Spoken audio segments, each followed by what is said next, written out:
Hello mga idol, meron na naman tayong card magic tricks na gagawin. Ito ay magandang pang magic sa mga kaibigan mga idol.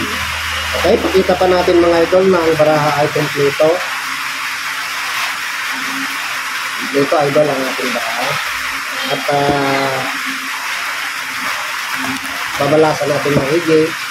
At ang ating spectator ay pipili ng isang baraha.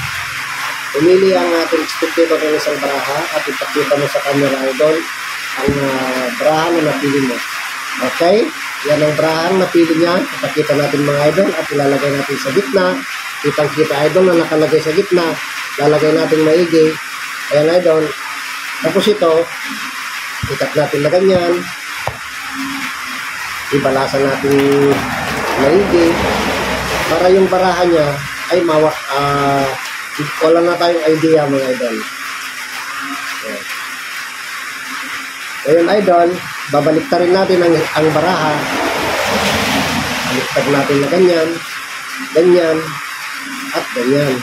Kitang-kita idol na nabaliktad na, balibaliktad na ang mga baraha. Merong back to back, meron ding naka-face down. Kitang-kita mga idol.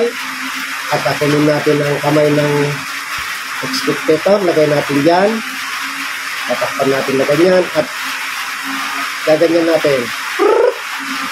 Tingnan natin mga idol kung anong nangyari sa baraha. Kung ang mga binalibaliktad ba natin ay balibaliktad pa rin. Wala na idol. Wala na yung mga nabalibaliktad na baraha. Maliban lang sa iisang baraha. At tignan mo idol kung yan ba yung baraha mo. Okay, palakpakan naman mga idol. At lalagyan natin ng tutorial idol. Sa mga interesado, ituloy natin kung ano ang nangyari at ano ang ginawa ni King of Gambling. Ito ang tutorial idol. Ang ginawa ni King of Gambling, siyempre pinakita ko muna ang baraha na kompleto. At bago natin pinapili ang spectator, kumuha ng spectator ng isang baraha. At ito ang napili niya. Kunyari, ito ang napili ng spectator. Inilagay ko rito mga idol. Tapos tinulak kong ganyan. Nung tinulak kong ganyan, hindi ko pinaloob muna. Diniin ko muna ng ganyan. Yan. Tapos tinaas kong ganyan. Yung pinky break ko, ito na. Naka-pinky break na siya. Nandito na yung number ng spectator. Ayun, nung kinat ko siya, ginanyan ko siya, at saka ginanyan. Ngayon, nandito na sa ibabaw yung queen. Yan. Ngayon, binalasa ko pa ulit, nilagay ko sa ilalim. Ganyan. Nandun na siya sa ilalim. Tapos, ginanya-ganyan ko siya. Ginanya-ganyan ko. Nandito na siya sa ilalim. Ayan. Ngayon, nung binaliktad ko, binaliktad kong ganyan, balibaliktad na siya, yan, yan. Tapos, pinaibabaw ko, itong nasa ilalim na queen. Kita nyo, ganyan. Nandito na sa ibabaw yung queen. Ngayon, kinuha ko yung, pinakita ko muna na may naka-face down, at meron ding back to back, nakatalikod na ganyan, diba? Pero pag bagsak nito, hindi pa ganon.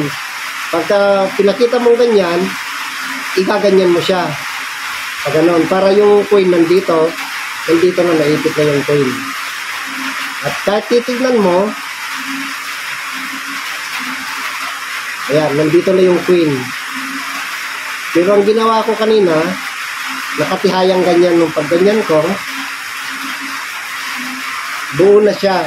Wala na yung balibaliktad, maliban lang sa pinili ng spectator. Subukan mo idol para matutunan mo pang magic tricks sa mga kaibigan. Thank you for watching. Sana natutunan nyo ang pag magic tricks ni King of Gambling. At pag hindi nyo natutunan kagad-agad, ulitin lang ninyong panoorin ang YouTube channel ni King of Convent. Salamat mga idol!